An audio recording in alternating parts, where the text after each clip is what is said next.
के 8वें दशक में केन्या पर ब्रिटिश हुकूमत ने अपना कब्जा जमा लिया था। साल 1888 में imperial British east Africa company के यहाँ आने के साथ ही देश में क्रिकेट के खेल ने भी अपनी जड़ें फैलाना शुरू कर दिया। ब्रिटिश राज ने यहाँ युगांडा रेलवे का निर्माण शुरू कर दिया था, जिसके लिए जरूरी मानव शक्ति को भारतीय लोगों के जरिए पूरा किया जाता था। और कहा जाता है कि रेलवे के निर्माण पर काम कर रहे केन्या और भारत के लोग यहाँ अपने खाली समय में अलग अलग तरह के खेल खेला करते थे, जिसमें कभी कभी क्रिकेट भी शामिल होता था। केन्या की धरती पर खेले गए जिस पहले क्रिकेट मैच के बारे में जानकारी मिलती है वो साल 1899 में ईस्ट अफ्रीका, प्रोटेक्टोरेट और रेस्ट ऑफ द वर्ल्ड के बीच मोम्बासा में खेला गया था। ब्रिटिश हुकूमत में आने वाले लगभग हर देश की ही तरह यहाँ भी इसके बाद क्रिकेट का खेल फलने फूलने लगा और जल्दी केन्या के आम लोगों के बीच भी यह खेल अपनी जगह बनाने लगा था। साल 1910 में पूर्वी अफ्रीका में ऑफिशियल्स वर्सेस सेटलर्स नाम से एक क्रिकेट सीरीज शुरू हुई, जो साल 1964 तक यहाँ के डोमेस्टिक सर्किट का एक अहम हिस्सा बना रहा था। साल 1914 में केन्या की एक टीम ने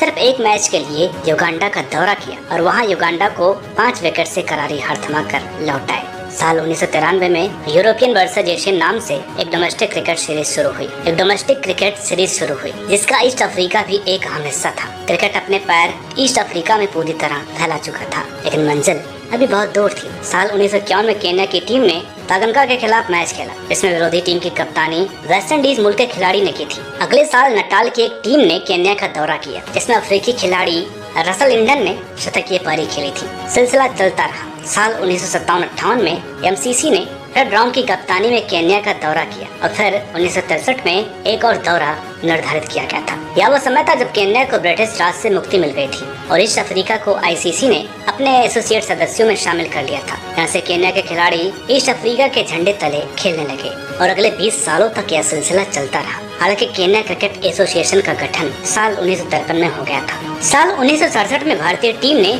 ईस्ट अफ्रीका का दौरा किया था और अगस्त के महीने में 3 दिवसीय मैच खेला, जो ड्रॉ पर खत्म हुआ। जिसके बाद 70 के दशक में भारतीय टीम ने बहुत से अनऑफिशियल दौरे भी ईस्ट अफ्रीका के साथ खेलने के लिए किए थे। साल 1972 में इंग्लैंड ने ईस्ट अफ्रीका का दौरा किया, जिसके बाद साल 1974 में एमसीसी की टीम ने नैरोबी जिमखाना क्लब में एक फर्स्ट क्लास क्रिकेट मैच भी खेला था। साल 1975 में आयोजित हुए पहले विश्व कप में केन्या के 7 खिलाड़ी ईस्ट अफ्रीका की टीम में शामिल थे। इस विश्व कप में ईस्ट अफ्रीका अपने पहले 3 मैच हारकर टूर्नामेंट से बाहर हो गई थी। आपको बता दें कि श्रीलंका के अलावा इस विश्व कप में नॉन टेस्ट प्लेइंग नेशन के तौर पर उतरी इस दूसरी टीम के खिलाफ खेलते हुए भारतीय टीम ने अपना पहला विश्व कप मैच जीता था। साल 1979 में पहली बार आईसीसी ट्रॉफी के रूप में वर्ल्ड कप क्वालिफाइंग नाम का नियम लागू हुआ, जिसमें ईस्ट अफ्रीका अच्छा प्रदर्शन नहीं कर पाई और इस तरह साल 1979 के विश्व कप से यह टीम बाहर हो गई थी। साल 1980-81 में ईस्ट अफ्रीका ने जिम्बाब्वे का दौरा किया और वहां 3 एक दिवसीय मैचों की सीरीज में भाग लिया, लेकिन यह टीम कोई भी मैच नहीं जीत पाई। यह दौरा ईस्ट अफ्रीका के बोर्ड तले केन्या के खिलाड़ियों का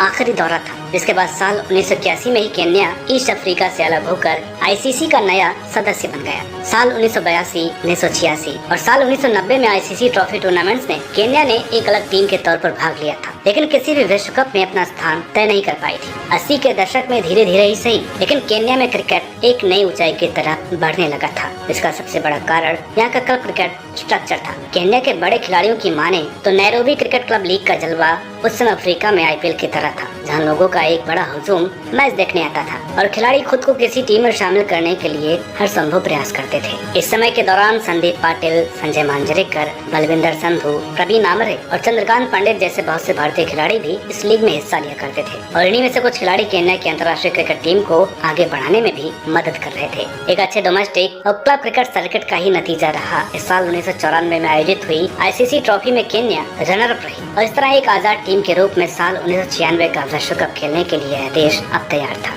इस विश्व कप से पहले केन्या ने सितंबर-अक्टूबर साल 1995 में पहली बार साउथ अफ्रीका का दौरा किया था। 18 फरवरी साल 1996 को भारतीय टीम के खिलाफ केन्या ने विश्व कप में अपना पहला मैच कटक में खेला था। केन्या के क्रिकेट टीम का यह पहला वनडे मैच था, इसमें इस टीम की कप्तानी मॉरिस उडुम्बी ने की थी। इस मैच में स्टीव टिकोलो ने केन्या की तरफ से खेलते हुए 65 रनों की पारी खेली थी, लेकिन फिर सचिन तेंदुलकर की मास्टर क्लास शतकीय पारी के चलते भारत यह मैच जीत गई थी। शुरुआत भले ही अच्छी नहीं रही, लेकिन फिर केन्या का मुकाबला वेस्ट इंडीज से हुआ, जिसके नाम उस समय सबसे ज्यादा विश्व कप ट्रॉफी थी। 29 फरवरी साल 1996 को यह मुकाबला पुणे में खेला गया। जिसमें केन्या की टीम ने पहले बल्लेबाजी करते हुए सिर्फ 166 रन बनाए और ब्रायन लारा जैसे बल्लेबाज को देखते हुए मैच सभी दर्शक सहित खुद केन्या के खिलाड़ियों को भी एक तरफा नजर आ रहा था। लेकिन आगे कुछ ऐसा हुआ जो किसी ऐतिहासिक चमत्कार से कम नहीं था। कर्टनी बोल्स, कर्टली एम्ब्रोज और रोजर हॉपर की गेंदबाजी के सामने पत्तों के घर की तरह बिखरी केन्या की टीम ने शानदार पलटवार किया। रज्जब अली और कप्तान ओडुम्बी ने 3-3 विकेट अपने नाम किए और वेस्ट इंडीज की पूरी टीम 93 रनों पर ढेर हो गई थी।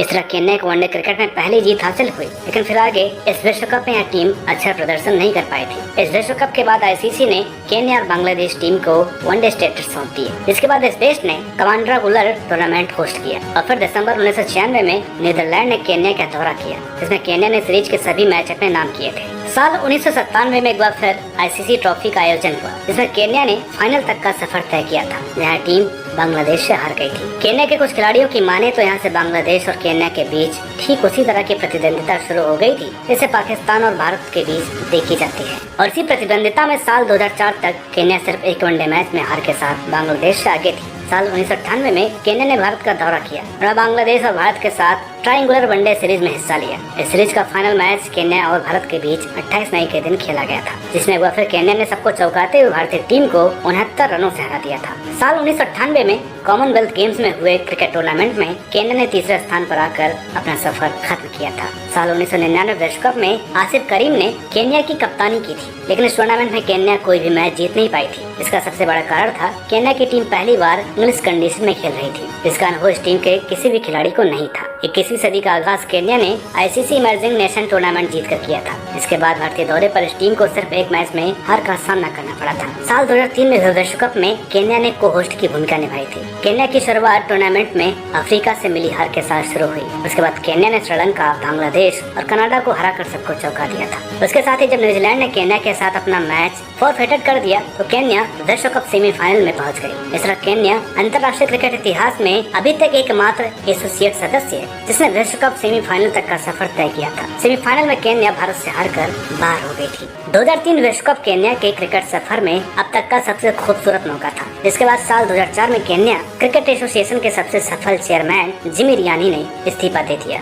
इसके बाद इस पद पर आने वाले लोग अपने काम को सही तरीके से नहीं संभाल पाए। देश की गवर्नमेंट का क्रिकेट को लेकर उदासीन नजरिया, खराब फाइनेंशियल हालात और लगभग खत्म होने की कगार पर खड़ा डोमेस्टिक स्ट्रक्चर साल 2003 के बाद इस देश को अच्छे खिलाड़ी देने में नाकामयाब रहा। साल 2003 में स्टीव टिकोलो की कप्तानी में सेमीफाइनल तक पहुंचने वाले ज्यादातर खिलाड़ी उम्र में 30 का आंकड़ा पार कर चुके थे, इसलिए केन्या को जल्द ही नए खिलाड़ियों की जरूरत थी जो पूरी नहीं हो पाई। और ऊपर से केन्या की तरफ से खेल रहे खिलाड़ियों ने 2003 विश्व कप के बाद अलग अलग कारणों के चलते हड़ताल का रास्ता अपनाना भी शुरू कर दिया था। इन सब का असर यह हुआ कि केन्या की टीम विश्व कप के बाद अगले 3 सालों में सिर्फ 2 ही वनडे मैच खेल पाई थी। कुछ ही समय पहले अपने शानदार प्रदर्शन के कारण टेस्ट स्टेटस के बिल्कुल करीब माने जाने वाली इस टीम को सबसे बड़ा धक्का तब मिला जब मॉरिस ओडुम्बी को मैच फिक्सिंग के मामले में अगस्त 2004 में अंतर्राष्ट्रीय स्तर से बैन कर दिया गया था। साल 2006 की शुरुआत में एक बड़े कर्ज में डूबे केन्या क्रिकेट बोर्ड को अपना नाम बदलकर क्रिकेट केन्या रखना पड़ा और अब वह समय आ गया था जब कोई भी ब्रांड इस टीम पर पैसे लगाने के लिए तैयार नहीं था। एक समय अपने चिर प्रतिद्वंदी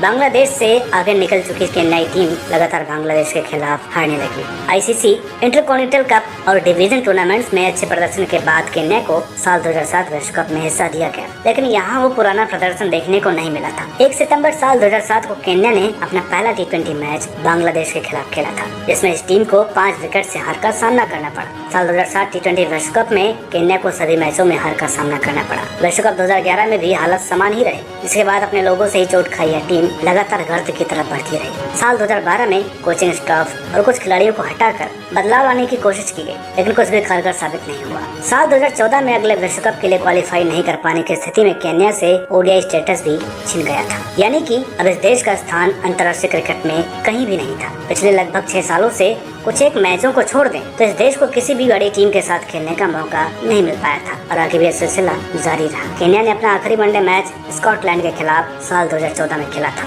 हालांकि साल 2018 में आईसीसी के नियमों में हुए कुछ बदलाव के चलते T20 मैचों का सफर अभी चल रहा है। साल 2017 तक आईसीसी ने इस देश की क्रिकेट को सुधारने के लिए $17 मिलियन का भुगतान किया था, लेकिन यह रकम कहाँ खर्च हुई किसी को पता ही नहीं है। फिलहाल मार्च 2021 से इस देश की क्रिकेट को फिर से खड़ा करने के लिए नॉर्मलाइजेशन कमेटी काम कर रही है। अब यह रास्ता कितना कारगर साबित होगा ये तो आने वाला समय ही बताएगा। लेकिन फिलहाल अंतर्राष्ट्रीय क्रिकेट को कुछ बहुत ही शानदार खिलाड़ी देने वाला है देश क्रिकेट के क्षेत्र में अपनी सरकार और क्रिकेट प्रशासन से मिल रहे असहयोग का जख्म सहन कर रहा है जो नासूर बन गया है। उम्मीद करते हैं कि केन्या में क्रिकेट फिर से अपने शबा पर पहुंच जाए। इसी के साथ ये वीडियो हम यहाँ पर समाप्त करते हैं। इस श्रृंखला के पहले एपिसोड में हमने अफगानिस्तान क्रिकेट इतिहास के बारे में बताया हुआ था, तो अभी तक जिन दर्शकों ने वो वीडियो न देखी हो उसे आप जाकर के देख सकते हैं। हम आगे भी इसी तरह के वीडियोस इस सीरीज में लेकर के आते रहेंगे, अलग अलग देशों के क्रिकेट इतिहास के बारे में बताते रहेंगे। लेकिन उससे पहले आप सबके सहयोग और सपोर्ट की जरूरत है। वीडियो अच्छी लगी हो तो प्लीज इसे लाइक करें और शेयर तो ज्यादा से ज्यादा करें। मिलते हैं आपसे अगली वीडियो में एक और नई कहानी के साथ। तब तक के लिए नमस्कार।